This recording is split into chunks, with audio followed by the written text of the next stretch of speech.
And right now, the next match we have is David Murray versus Rob. Right now, they're going to handle out this one half of the bracket, and then if the guys can hear me at home, Cherry and Forsaken Santiago can join the lobby. You guys can join up the lobby really quickly. Meanwhile, I'll do a little bit of housekeeping. And I hate to do it in front of everybody on stream, but I'm going to try to knock out. Oh, never mind. He got out of it on his own. Thank you so much, man. We're trying to keep the lobby clear, everybody, to make sure that we keep the lag down. Empress the Squirt. Thank you so much for joining up on us, and good hopping in, Bobby, real quick. Forsaken Santiago when you're ready. And then right now, what we're going to watch, though, is we're going to watch Rob versus D-Mur. And let me go ahead and send him a message really quickly. Looks like, yeah, he sees it and is going to pop in. For Gamer Girl Jazz, who is in the other half, Newt View, thank you so much for liking the stream, man. Next time, I really hope we can get you into the tournament. I know it was kind of late and you had some technical difficulties, so hopefully we can get you in there next time, Newt. And that's right, Fox Uchiha, it's not over for the gang. The gang still has a chance, and we're going to come back into that half of the bracket to watch things, of course. And right now, again, I think David is probably starting things up. Yes, Mimi. So this is a double elimination tournament, so I'll actually show instead of tell. If you guys notice right now here on the bracket, we're in winners round 2, and the next match we have coming up, I'm actually going to fix that one. Chompy is graduated, but let's go ahead and do it in real time so people at home can see exactly what's going to happen. Yeah, Gamer Girl Jazz, give me 1 second. You got a bye round. Jimmy was not able to come back. So as you guys can see right here, Gamer Girl Jazz going up 2-0 right there. And here's Fox Uchiha. We're waiting for the continuation of the match right here between these guys who are playing right now. And hopefully, if it continues through losers round 3 and 4, we'll get to have him back up on stream. So that's where we're at right now, bracket-wise. And looks like we're getting ready to get started into our winners round 2 match between Rob and David Murray. Go ahead and take it away, Bobby. So this is another interesting matchup. Lucina versus Metaknight. Metaknight being another small character. However, unlike Kirby and the other characters that we've seen that are kind of small and short, Metaknight is a very fast, very aerial motivated character, meaning that he's going to love to be in the air against Lucina, who, her best attribute is her aerial attacks. Same with Metaknight. And Metaknight also has a sword. And so what that means is essentially we're going to be able to see both characters not be hindered because of slow movement or lack of a disjoint, which essentially means they have a sword, they have a move that's going to throw out damage really quickly, it's going to deal damage, it's going to take priority when dealing damage, things like that. And both these players, this is the higher end of I'd say our skill cap in these top 8 players.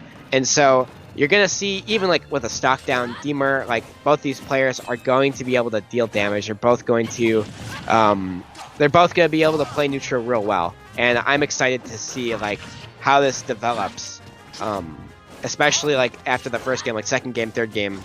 You're going to see lots of interesting development, downloads as they'll call it.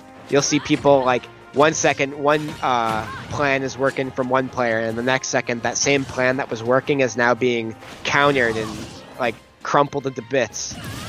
And as I say that, D-Mur, his first round is kind of being crumpled into bits, as we're seeing RP4 having a 3-stock lead right now, 1-3, and it's looking like the type of extra credit RP4 is going for. He's going for all of the extra credit. All 100% of it. I think he's probably trying to go for that kill right now. He's gonna rack up as much as he can, especially since Metaknight, he's able to rack up damage pretty quickly. He's got plans to do that. He's got his good aerials. He's got a dash attack that's pretty helpful. He's got a grab that can combo. It has combo potential, and we're gonna kind of see what he can do in this situation. He's got 3 stocks.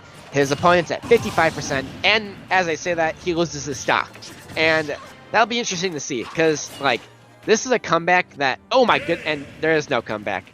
I was gonna say, like, it's possible at that percent if you play well, but unfortunately, the SD is gonna cost him that game.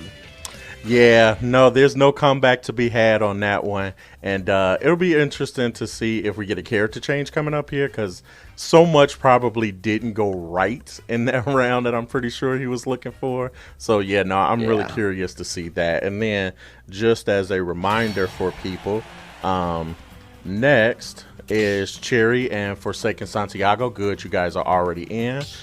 Soon as you guys have your match, of course, you will be able to pop in, and that will conclude winners round number 2.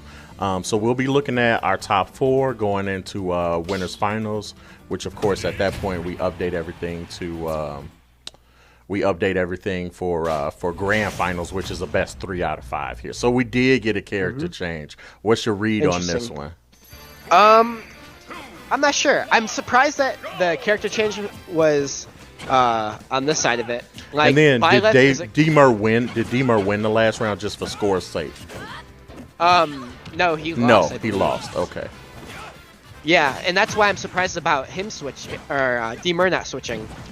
But I think that might be a positive thing for D-Mur to keep this bracket wish alive. Is that Byleth? I think we saw one earlier.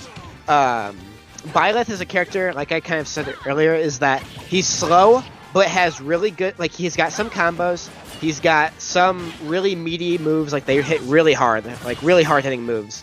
He's got some okay aerials, but the problem is that if you get him far enough away from stage, he is really gonna, like, struggle in this matchup. Because Lucina, like, she is perfectly content with going, like, across stage and going off stage.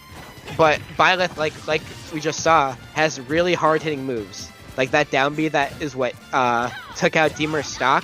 Like, it has super armor. It's like trying to fight King K. Rool or a heavy character, yet this character is a smaller, like, midweight. And that's kind of the interesting thing about Byleth, is that they're small and a bit quicker than a heavyweight, but they hit as hard as one. And that's an interesting, like, character archetype that really isn't, like, represented by any other character. Like, there are heavy characters, there are light characters, but there isn't, like, a light character that hits like a heavy, if that makes sense.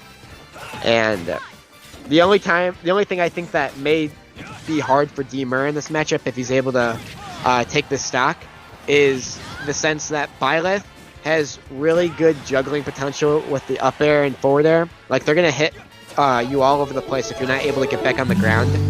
And they're also going to kind of wall you out, since their spear and their sword are both so large and long. And we're kind of seeing this kind of run away from D-Mur in the sense that, like, he's trying everything, and that one stock that he lost right at the beginning is kind of really damaging his chances. Just because Byleth, like, now that he's in the lead, he can play a little bit passive, a little bit defensively, and still rack up damage, whereas D-Mur has to play aggressively to even, like, think about taking this next stock. Yeah, so like, not only is he down a stock at this point, but he's down a stock and some change. Yeah, like, it's gonna be rough. And this situation, like, it's possible. It's definitely possible. Especially if he's able to, like, kind of cheese his way out of, like, this situation. Like, if he's able to, like, knock this Byleth far enough away from the stage, Byleth can't come back. And it's hard to, but it's possible. Especially with the way D-Mur's playing, the damage is kind of slowing down. And I think it's possible, but it's hard. And it's mentally, like, it's scary. So, like, you'll see situations where, like, he'll kind of consider the risk and reward, and doing that might, like, cause him to lose just because he thought about it too long, if that makes sense. Like, no, I understand. Yeah, like, wow. And he hasn't, like, D-Mur's kind of slowed the... Ooh! And as I say, slow down the damage, he explodes from that down B. Allow me to demonstrate. Yeah, and that kind of wraps that one up for us, right? That sends Rob into the next round, and that has D-Mur dropping down into the survivors half of the bracket on things. With that, let's see if we can get ready for our next match.